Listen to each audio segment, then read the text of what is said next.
ಅನ್ನೋದನ್ನ ಸಮರ್ಥನಿಂದ ಕಲಿತುಕೊಂಡೆ. ಹೆಣ್ಣಿಗೆ ಹಠ ಒಳ್ಳೆಯದಲ್ಲ, ಗಂಡಿಗೆ ಚಟ ಒಳ್ಳೆಯದಲ್ಲ ಅನ್ನೋದನ್ನ ಕೂಡ ಅವನ ಮಾತಿನಿಂದ ತಿಳಿದುಕೊಂಡೆ. ಆ ಸಮರ್ಥ್ ಎಲ್ಲರ ಮನಸ್ಸಿಗೆ ಹಿಡಿಸುವ ಸೂರ್ಯ, ಸದ್ಗುಣವಂತ.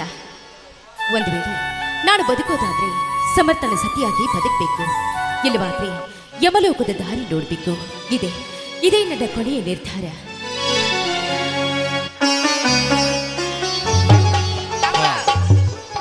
ಯಾರಮ್ಮ ನೀನು? ದಾರಿಯಲ್ಲಿ ಒಬ್ಬಂಟಿಯಾಗಿ ಯಾರ ಜೊತೆ ಮಾತನಾಡುತ್ತಿರುವೆ? ಓಹೋ ಸಮರ್ಥ್, ಬನ್ನಿ, ನಿಮಗಾಗಿನೇ ದಾರಿ ಕಾಯ್ತಾ ಇದ್ದೀನಿ. ಓಹೋ, ಭಾಗ್ಯಶ್ರೀ, ಶ್ರೀಮಂತರು. ಅದು ಅಲ್ಲದೆ ನನ್ನ ಮೇಲೆ ಕೋಪಾಗ್ನಿಯ ಜ್ವಾಲೆಯನ್ನು ಕಾರುತ್ತಿರುವ ನೀವು ನನ್ನ ಮೇಲೆ ಕರುಣಾಳು ಮನಸ್ಸಿನಿಂದ ಜಾಮೀನಿನ ಮೇಲೆ ಬಿಡುಗಡೆ ಮಾಡಿದ ಕಾರಣ ಇದೇ ಸಮರ್ಥ್. ಅದೇನೆಂದು ಕೇಳಬಹುದೇ? ಸಮರ್ಥ್, ನಮ್ಮಣ್ಣ ಅಹಂಕಾರ ತುಂಬಿದ ಮೃಗ, ಬಡವರ ರಟ್ಟೆ ಮೇಲೆ ಹೊಡೆದು ತುತ್ತನ್ನಕ್ಕೂ ಗತಿಯಿಲ್ಲದ ಹಾಗೆ ಮಾಡಿದ್ದಾನೆ. ಅದು ಅಲ್ಲದೆ ಹರೆ ತುಂಬಿ ನಿಂತ ನನ್ನಂತ ಎಷ್ಟೋ ಜನ ಹೆಣ್ಣು ಮಕ್ಕಳ ಮಾನಭಂಗ ಮಾಡಿರುವನು. ನೋಡಿ, ನಮ್ಮಣ್ಣನ ಶ್ರೀಮತಿಯಲ್ಲಿ ಬದುಕೋದಕ್ಕಿಂತ ನಿಮ್ಮಂತ ಒಬ್ಬ ಬಡವನಿಗೆ ಸತಿಯಾಗಿ ಈ ಸಮಾಜದಲ್ಲಿ ಒಂದು ಒಳ್ಳೆ ಹೆಣ್ಣಾಗಿ ಬಾಳ್ಬೇಕು ಅಂತ ದಯವಿಟ್ಟು ಈ ಮಾತನ್ನು ನಡೆಸ್ಕೊಡ್ತೀರಾ? ಇಲ್ಲ ಅನ್ಬೇಡಿ. ಈ ನಿಮ್ಮ ಮಾತು ಕೇಳಿ ನನಗೆ ನಗು ಬರುತ್ತಿದೆ. ಏಕೆಂದರೆ ಚಿಗುರುವ ಬಳ್ಳಿಯನ್ನು ಚಿವುಟಿ ತಿನ್ನುವ ಕುರಿ ಹಿಂಡಿನಲ್ಲಿ ಬೆಳೆದವಳು ನೀನು. ನನ್ನ ಜೀವನ ಎಂಬ ಮಹಾಸಾಗರದಲ್ಲಿ ಧುಮುಕಿ ಮತ್ತಾವಾಲಿಯನ್ನು ಎಬ್ಬಿಸಲು ಹೊಂಚು ಹಾಕಿರುವೆ. ಈ ನಿನ್ನ ಮಾತು ಕೇಳಿ ಶ್ರೀರಾಮನಂತೆ ಕಾಡಿಗೆ ಹೋಗಬೇಕಾ, ಇಲ್ಲ ರಾವಣನಂತೆ ತಲೆ ಕೊಡಬೇಕಾ ಹೇಳು? ಸಮರ್ಥ, ಕಾಯ ವಾಚ ಮನಸ್ಸು ಸ್ವಚ್ಛಂದವಾಗಿರುವವರಿಗೆ ಇಂಥ ಮಾತುಗಳು ಸಹಜವಾಗಿಯೇ ಬರುತ್ತವೆ. ಅದು ಅಲ್ಲದೆ ನಮ್ಮಣ್ಣನಿಗೂ ನಿಮಗೂ ಜಗಳವಾಗಿತ್ತು. ನಿಮ್ಮನ್ನ ಕೂಡೋ ತವಕದಿಂದ ನಾನು ಮನೆ ಬಿಟ್ಟು ಬಂದಿದ್ದೇನೆ. ಅಬಲಿಯಾಗಿರುವ ನನಗೆ ರಕ್ಷಣೆ ನೀಡಿ. ಭಾಗ್ಯಶ್ರೀ, ನಿನ್ನ ಮಾತು ಕೇಳಿ ಇವತ್ತು ಸೂರ್ಯ ಪೂರ್ವದಲ್ಲಿ ಹುಟ್ಟದೆ ಪಶ್ಚಿಮದಲ್ಲಿ ಹುಟ್ಟಿದ್ದಾನೇನೋ ಅನಿಸ್ತಾ ಇದೆ. ತಪ್ಪಾಗಿ ತಿಳಿದುಕೊಳ್ಬೇಡಿ ಸಮರ್ಥ್. ನಿಮ್ಮ ಮಣಿತನದ ಸೊಸೆಯಾಗಿ, ಮಣಿತನದ ಸಿರಿಯಾಗಿ ಬರುವೆ. ಬಾಳೆಂಬ ಚಂದಿರನ ಬೆಳಕಾಗಿ ನಿಮ್ಮ ಹೃದಯದಲ್ಲಿ ಗೂಡು ಕಟ್ಟುವ ಆಸೆ. ನಾನು ನಿಮ್ಮಲ್ಲಿ ಕೇಳಿಕೊಳ್ಳೋದಿಷ್ಟೇ. ಭಾಗ್ಯಶ್ರೀ, ಮೊದಲೇ ನಾನು ಬಡವ, ನೀನು ಶ್ರೀಮಂತ ಮನೆತನದ ಹೆಣ್ಣು, ಶ್ರೀಮಂತಿಕೆಯ ಸುಖದ ಸುಪ್ಪತ್ತಿಗೆಯಲ್ಲಿ ಬೆಳೆದ ಹೆಣ್ಣು. ನನ್ನ ಜೊತೆ ಬಂದರೆ ದುಡಿದು ತಿನ್ನಬೇಕಾಗುತ್ತದೆ, ನಾನಾ ರೀತಿಯ ಕಷ್ಟಗಳನ್ನು ಅನುಭವಿಸಬೇಕಾಗುತ್ತದೆ. ಬಡವನಾದ್ರೆ ಇದಾಯಿತು, ಬಲವಿದೆ, ಛಲವಿದೆ. ಬಡವನಿಂದ ಹೆಣ್ಣಿನ ಬಾಳು ಬೆಳಕು. ಸಮರ್ಥ, ಒಂದಲ್ಲ ಒಂದು ದಿನ ಹೋಗೋ ಜೀವವಿದೆ. ಆ ನನ್ನ ತಾಯಿ ಬೆನಕಟ್ಟಿ ದುರ್ಗಮ್ಮನ ಮೇಲೆ ಆನೆ ಮಾಡಿ ಹೇಳ್ತೀನಿ. ಸಮರ್ಥ, ನಿಮಗೆ ನನ್ನ ಮೇಲೆ ಇಷ್ಟವಿದ್ರೆ ನನ್ನನ್ನು ಸತಿ ಎಂದು ಸ್ವೀಕಾರ ಮಾಡಿ. ಎದ್ದಿದ್ರೆ ನಾನು ಕೆರಿನೋ ಬಾವಿನೋ ನೋಡ್ಕೊಳ್ತೀನಿ. ಆಯ್ತು ಭಾಗ್ಯ, ನಿನ್ನನ್ನು ಸತಿ ಎಂದು ಸ್ವೀಕಾರ ಮಾಡುತ್ತೇನೆ. ಆದರೆ ನನ್ನನ್ನು ಎಲ್ಲಿದ್ದಾನೋ ಹೇಗಿದ್ದಾನೋ ಒಂದು ಗೊತ್ತಿಲ್ಲ. ನನ್ನ ಮದುವೆಯನ್ನು ಅದ್ದೂರಿಯಾಗಿ ಮಾಡಬೇಕು ಅನ್ನುವಂಥ ಹಂಬಲ ನನ್ನನಿಗಿತ್ತು. ಹಾ, ಇರಲಿ, ಇದೇ ಈ ಬಡವನೆಟ್ಟ ಸಿಂಧೂರ ತಿಲಕವೆಂದು ಜಗಜ್ಜಾಹಿರಾತವಾಗಲಿ.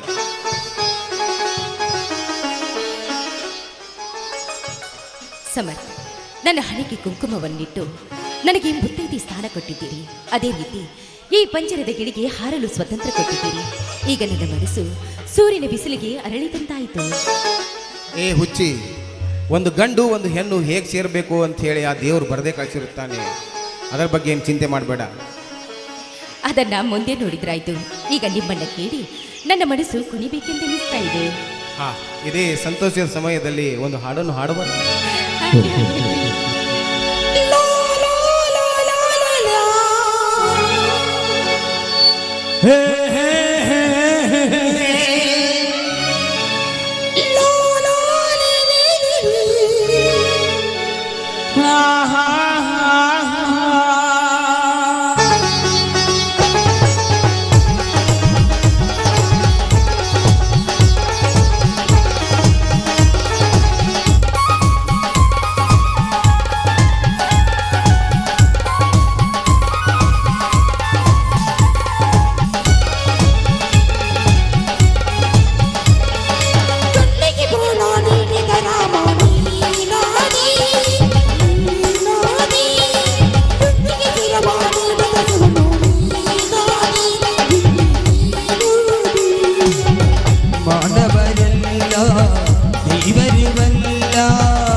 ರಾಧೆ ಜೈ ರಾಧೆ.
ಭಾಗ್ಯ, ಇದೇನಿದು?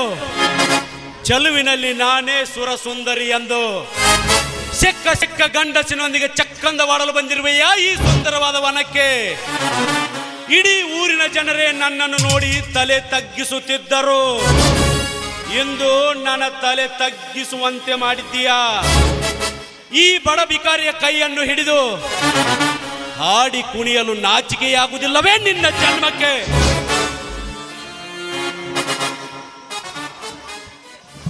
ಅಲ್ವಾ ತಂಗಿ, ನಿನ್ನ ಅಂತಸ್ತೇನು, ನಿನ್ನ ಡಿಮಾಂಡ್ ಏನು, ನಿಮ್ಮ ಅಣ್ಣನ ಅಂತಸ್ತೇನು? ನೀ ದಿಕ್ಕಿಲ್ದವನ ಕೈ ಹಿಡಿದ್ರೆ ಹೆಂಗ ಬಾ ತಂಗಿ? ನೀನ ವಿಚಾರ ಮಾಡುವ. ಏ ಛತ್ರಿ, ಅವನಿಗೆ ರೂಪ ಇಲ್ಲದಿರಬಹುದು, ಹಣ ಇಲ್ಲದೆ ಇರಬಹುದು, ಅವನಿಗೆ ಮಣಿಯೂ ಇಲ್ಲದೆ ಇರಬಹುದು. ಆದ್ರೆ ಅವನ ಗುಣ ಬಂಗಾರ. ಬಂಗಾರವನ್ನ ಎಷ್ಟೇ ಕಾಯಿಸಿದ್ರು ಅದು ತನ್ನ ಬಣ್ಣವನ್ನ ಹೇಗೆ ಕಳೆದುಕೊಳ್ಳುತ್ತಿತ್ತು. ಹಾಗೆ ಯಾವಾಗ ನನ್ನ ಕೊರಳಿಗೆ ಅರಿಸಿನದ ದಾರವನ್ನ ಕಟ್ಟಿದ್ನೋ ಆಗ ಅವನೇ ನನ್ನ ಗಂಡನಾದ. ಅವನೇ ನನ್ನ ಗಂಡ. ಭಾಗ್ಯ, ಇದೇನಿದು ನಿನ್ನ ಅಣ್ಣನೆದುರಿಗೆ ಈ ಅವಿವೇಕಿತನದ ಮಾತು?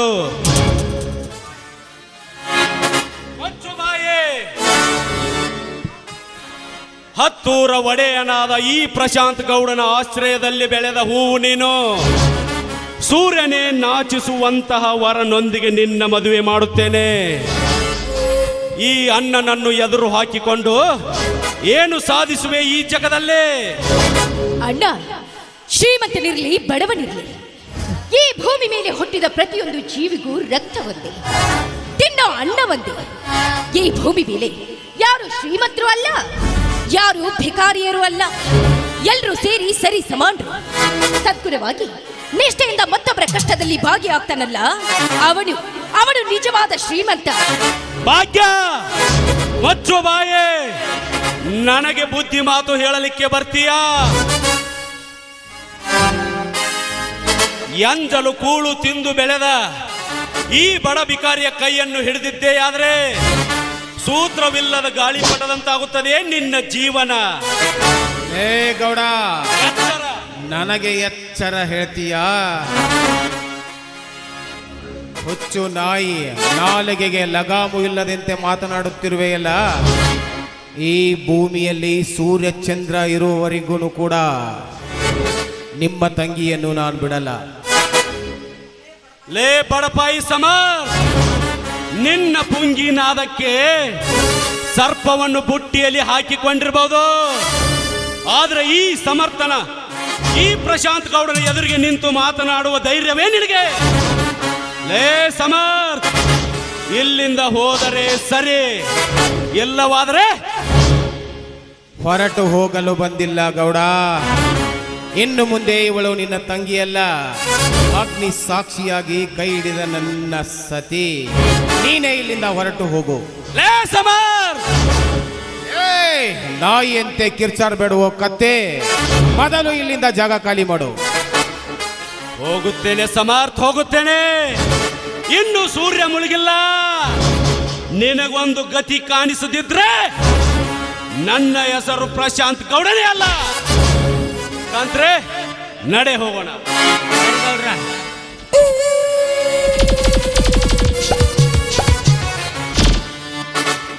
ಸಮರ್ಥ್, ನನಗೆ ಯಾಕೋ ಭಯವಾಗ್ತಾ ಇದೆ. ನಮ್ಮ ಅಣ್ಣನ ಮಾತು ಕೇಳಿ.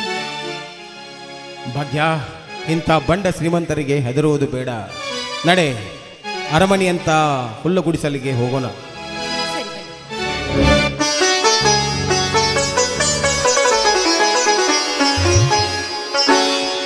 ಪ್ರೀತಿಗಿಲ್ಲ